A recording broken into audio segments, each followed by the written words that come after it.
I had the pleasure of taking my shoes to my local shoe cobbler for some sole guards. Regal Shoe Repair has been in my neighborhood for a very long time. Mr. Fox, the owner, is absolutely loved by our community, and he is fantastic at what he does. He's a really great guy, and it's always fun to go and talk shoes with him. He installed sole savers on my very first purchase of Goodyear welted shoes almost 15 years ago. They were an old beat-up pair of Johnson & Murphy wingtips, and he put sole savers on them, and I walked in those shoes for a very long time, and they never wore through. So sole savers are actually a very good idea if you want to maintain the longevity of your soles. Sometimes leather soles can wear through pretty quickly if you are walking on rough terrain. There are little pebbles everywhere, or if you just happen to walk more than the average person. Sole savers really extend the life of your shoes by a lot. So they're a really good idea, and I put them on most of my shoes. Needless to say, if you're ever in San Diego and want to visit Mr. Fox, he is just a pleasure to talk to, and he always does good work. So I'll show you how the sole savers came out after. I'm actually dyeing this pair. I already have a pair of walnut and dark brown and oxblood shoes, so I wanted a marbled medium brown shoe, a cognac color. So I started by removing the old finish with acetone, and I do this so that the new dye will actually absorb into the leather. And since I want a marbled look, I'm going to kind of go hard with the acetone so that the dye will get in there really well, and I'll get a variation in color. As always, I like using Phoebing's dye, and medium brown is the perfect orange, cognac, amber, medium brown color. So I love using it for a lot of pairs. So I always use a brush, but sometimes I use a rag with my 2 fingers, but I started with using a brush to apply that color and to make sure the shoe looks great. Dyeing shoes can actually be pretty tricky. Sometimes the dye goes on and absorbs really quickly. Sometimes it stays on top of the leather and has trouble getting in.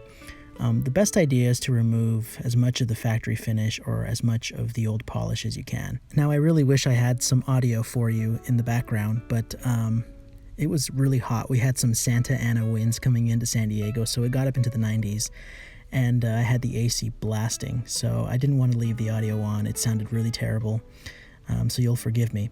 After the Renovateur dried, I brushed the shoes and revealed that good shine. But now, after that, I'm going to be using Saphir Medal d'Or Cognac to add some pigment in and to give it a really nice shine before I go in for the mirror shine. Now, whenever I'm working with dyes, I make sure to wear gloves and to apply the cream with a rag around my fingers. I don't like getting dye on my fingers because it really stains my fingers permanently. I actually got some on my middle finger, and it's been a day and a half, and my middle finger is still medium brown. So make sure to wear gloves and don't touch it. The bottle itself says that it's not good for you, so just be cautious, wear a mask, and make sure the room is ventilated. Okay, now it's time for the mirror shine, and this is a full mirror shine session. That's a tongue twister. So I'm starting bare, and I'm adding some wax. So as you can see, circular motions with the wax, and then you add a drop of cold water. You can see I have an ice cube right there. So I'm just doing circular motions, and then I add a drop, just a tiny drop, and then I start buffing again. Now you want medium pressure. Don't go too hard, or you'll remove the wax, and if you go too light, it'll get sticky, and it won't shine very well. So you have to find this perfect middle ground where you're making progress, but you're also not pulling the wax off. So I found that cold water works really well, but I wanted to film this session because I know people have been asking to see a full mirror shine from start to finish. And I apologize I haven't done that sooner. I just, I always run out of room on my SD card, and I always have trouble filming an entire session from start to finish. So this one's about 7 minutes. So you can see how I start with bare leather, and then I get to the mirror shine. I actually got really lucky. This pair mirror shined really quickly. And I've had pairs that take hours before I see any progress. I've had that happen before.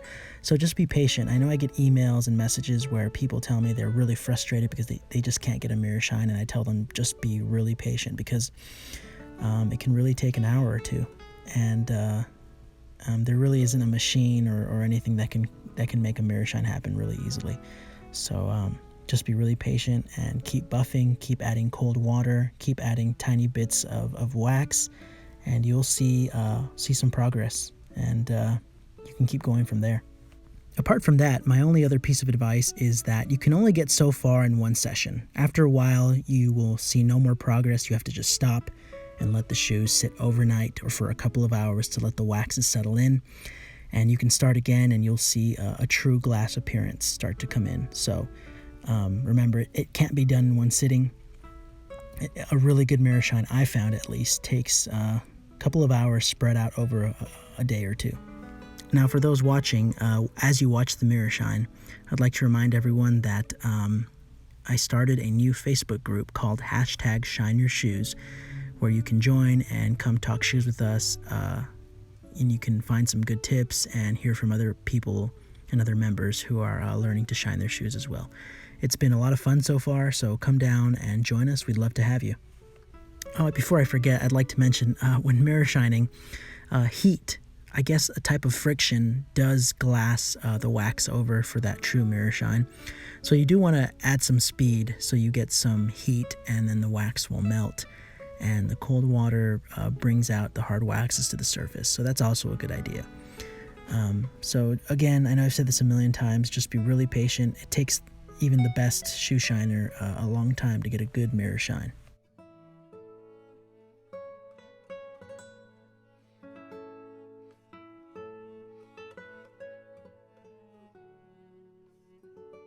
Testing, this is part of a test. Kirby Allison crashing your video. There we go. We've got Kirby Allison here living in this video. You know what? I'm going to keep that on here.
Okay, as you can see here, a good shine is coming through. So this was an uncut segment of the video, of the recording. As you can see, I went from dull leather to a good mirror shine in around 7 minutes. And that can be done if you have experience and some skill. But just be patient yourself. I've had other shines just recently take me an hour or two. So this was definitely one of those good pairs that shined very quickly.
Okay, so that marbled cognac look came through, and I'm really happy with how it came out. I like the variation in color and tone, and you can see some of the dark marbling effect. That's exactly what I wanted. You can see here the Soul Savers came out fantastic. If you've ever thought about it or have wanted to, I really suggest you get some Soul Savers. They make the shoe last more than double its normal life. I've had pairs last me years because that rubber is just really high quality, and it can take a beating. So if the pair I have doesn't have day night or something similar, I always go for Soul Guards. They're a really great option, and they're really inexpensive. You can get them from $20 to $35 to about $40, and it's definitely worth the price because it can definitely extend the life of your shoes. So I hope you like how these turned out. These are a personal pair, and I really wanted that cognac look, that medium brown color. And I'm pleased with how these came out. So I'll be wearing them this week, and thanks to the Soul Savers, they'll last me a long time. Thank you so much for watching. If you've enjoyed this video, please like, subscribe, and share. You can find me on Instagram and Facebook at The Elegant Oxford. Links to my pages are in the description of this video. Remember, always put your best foot forward. The small details matter most, so don't forget to #ShineYourShoes. See you next time.